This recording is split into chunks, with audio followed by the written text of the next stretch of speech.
Programang ito ay rated SPG. Striktong patnubay at gabay ng magulang ang kailangan. Maaaring may masiselang tema, lengguwahe, karahasan, sexual, horror o droga na hindi angkop sa mga bata. Nagpakita na ng tunay na pag-uugali si Claire kay Lynette. Mga kaganapan at dapat nating abangan sa abot kamay na pangarap. Magandang araw, welcome to my channel. Please don't forget to like, comment, and click the bell button para lagi kayong updated sa aking mga videos. In-announce na nga ni Giselle sa event niya ang totoong relasyon ni Claire at RJ. Sila na at nagkabalikan na ang dalawa. Kaya halos lahat ng tao sa Apex ay ikinagulat ang naging announcement ni Giselle tungkol kay Claire at RJ. Naging proud naman si Claire sa ginawa ni Giselle dahil sa ipinaalam niya sa lahat na sila na ng kapatid niyang si RJ. At ipinagpasalamat ito ni Claire kay Giselle. Maging si Morgana ay hindi makapaniwala sa narinig niyang sinabi ni Giselle, kaya biglang napatanong siya kay Zoe kung may alam si Zoe tungkol sa pagbabalikan ng Daddy Robert niya at ni Claire. Nakangiti naman na sinabi ni Zoe kay Morgana na wala siyang alam tungkol sa pagbabalikan ng dalawa. Masaya si Zoe para sa Daddy Robert niya dahil mas gusto niyang si Claire ang makatuluyan nito at hindi si Lynette. Habang si Morgana naman hindi matanggap ang muling pagbabalikan ni Robert at Claire dahil nagsiselos pa din siya sa mga babaeng nauugnay kay Robert dahil umaasa si Morgana na mapapansin din siya ni Robert. Sa di kalayuan nakatayo si Lynette kasama si Chang Susan at Josa. Baka sa mga mukha ng Lynette ang sakit na nararamdaman niya. Napatingin naman si Annalyn sa nanay Lynette niya dahil nalulungkot siya sa mga nangyayari. Ramdam ni Annalyn na lubos na nasasaktan ang nanay Lynette niya sa ginawa ng tatay Robert niya. Alam ni Annalyn na mahal ng nanay Lynette niya si Robert, pero ayaw lang ni Lynette na aminin ang totoong nararamdaman niya para sa tatay Robert niya. Mas pinili na lang ni Lynette na huwag ipakita sa kanila at itago na lang sa kanyang sarili ang sakit na nararamdaman niya. Nakita ni Robert ang pag-alis ni Lynette sa pwesto niya at sinundan niya ng tingin si Lynette dahil batid ni Robert na tinatago ni Lynette ang sakit na nararamdaman niya. Hindi napigilan ni Robert ang sarili niya na sundan si Lynette para kausapin ito dahil alam niya na iniiwasan siya ni Lynette. Naabutan ni Robert si Lynette na may dalang pagkain para dalhin sa labas. Nag-alok naman ng tulong si Robert kay Lynette dahil nakikita niyang nahihirapan na si Lynette at baka hindi niya ito makaya. Bilang paggalang naman ni Lynette kay Robert, tinawag niya itong Dr. Tanyag. Tumanggi si Lynette kay Robert na tulungan siya nito dahil kaya naman daw niya ang mga ginagawa niya at hindi niya kailangan ang tulong ni Robert. Pero nagpumilit si Robert na tulungan niya si Lynette dahil mukhang nahihirapan daw siya. Hindi na nagustuhan ni Lynette ang pagpupumilit ni Robert na tulungan siya. Kaya naman nagalit na si Lynette kay Robert at tinanong niya kung saan parte ba ang hindi mo naiintindihan, Dr. Tanyag. Hindi naman maintindihan ni Robert si Lynette kung bakit pilit tinatanggihan nito ang alok niyang tulong. Ano ba ang nangyayari sa iyo, Lynette? Gusto lang naman kitang tulungan, bakit ang tigas mo? Galit na sumagot si Lynette kay Robert na ang kulit-kulit mo kasi. Sinabi ko nang hindi ko kailangan ang tulong mo. Ngunit hindi pa rin tumigil si Robert dahil alam niyang nahihirapan na si Lynette kaya pilit niyang kinuha ang dala-dala nitong pagkain.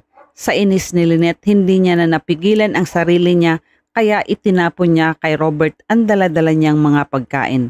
Sumabog na sa galit si Lynette dahil sa sakit na inidunulot sa kanya ni Robert. Nabigla naman si Robert sa ginawa ni Lynette sa kanya. Hindi akalain ni Robert na malaki ang naging epekto kay Lynette ang nangyari. Ramdam ni Robert ang galit ni Lynette sa kanya.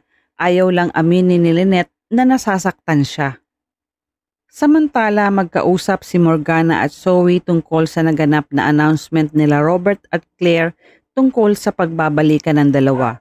Natutuwa si Zoe sa nangyari na nagkabalikan ang Daddy Robert niya at si Claire, habang si Morgana naman ay hindi pa din matanggap ang katotohanan na napunta kay Claire si RJ. Pilit naman pinapaunawa ni Zoe kay Morgana na sinabi ko sa iyo dati pa na mas maigi ng si Claire ang makatuluyan ni Daddy kesa kay Lynette na yon. Ngunit ayaw ni Morgana na tanggapin ang gusto ni Zoe na si Claire ang makatuluyan ng daddy niya. Dahil sa hindi matanggap ni Morgana ang katotohanan, nagpaalala si Zoe kay Morgana na kailangan mong tanggapin ang katotohanan na may bago ka ng buhay sa bago mong persona. At kasama dyan ay ang hindi na muling makakasama si daddy sa buhay mo. Hindi malaman ni Morgana ang gagawin niya dahil mahal niya pa din si Robert. Samantala sa mental hospital agad nagpunta si Doc Romaldo kay Carlos para ibalita ang nalaman niya tungkol kay Robert at ang dati nitong kasintahan na si Claire Bermudez. Sinabi niya kay Carlos na nagbalikan ang dalawa, ang ex-girlfriend ni Robert na taga Cebu. Ikinatuwa ni Carlos ang ibinalita sa kanya ni Doc Romaldo. Nagsabi si Carlos na mabuti naman at nagkabalikan silang dalawa. Dahil yun ang mahalaga sa akin. Sana tuluyan na silang magsama habang buhay para wala na maging hadlang sa amin ni Lynette. Dahil kapag dumating ang araw na makalabas na siya at matapos na ang pagpapanggap niya bilang isang baliw ay makakasama niya ng muli si Lynette. Kaya napapaisip si Carlos kung ano ang susunod niyang gagawin at magiging plano kung papaano siya makakabalik sa dati niyang buhay na kasama si Lynette. Sumang-ayon naman si Doc Romaldo sa gustong mangyari ni Carlos. Samantala dahil sa gusto nang iwasan ni Lynette si Robert, isinama niya si Diwa sa opisina nito para ituro kay Diwa ang mga dapat niyang gawin sa tuwing dadalhan niya ng pagkain at kung saan ilalagay dapat ang pagkain ni Robert sa lamesa niya. At habang tinuturuan ni Lynette si Diwa sa mga gagawin niya, biglang dumating si Claire. Narinig niya ang mga sinabi ni Lynette at nalaman niya na araw-araw pa lang hinahatira ng pagkain ni Lynette si Robert sa opisina niya.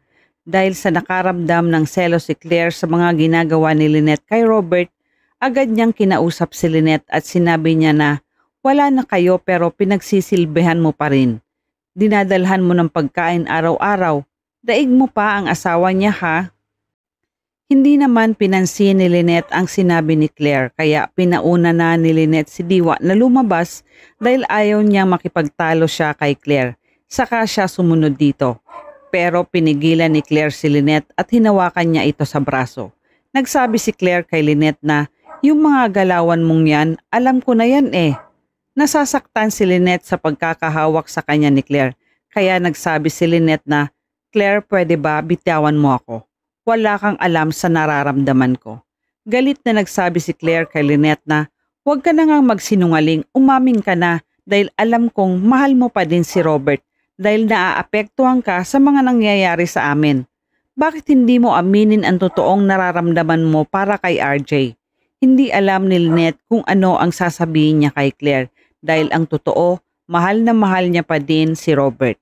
Aaminin kaya ni Lynette kay Claire ang totoong nararamdaman niya para kay Robert o muling itatanggi ni Lynette kay Claire ang nararamdaman niya kay RJ? At yan ang ating pakaabangan dito lang sa Abot Kamay na Pangarap. Huwag bibitiw at huwag kalimutan mag-subscribe. Maraming salamat po and God bless.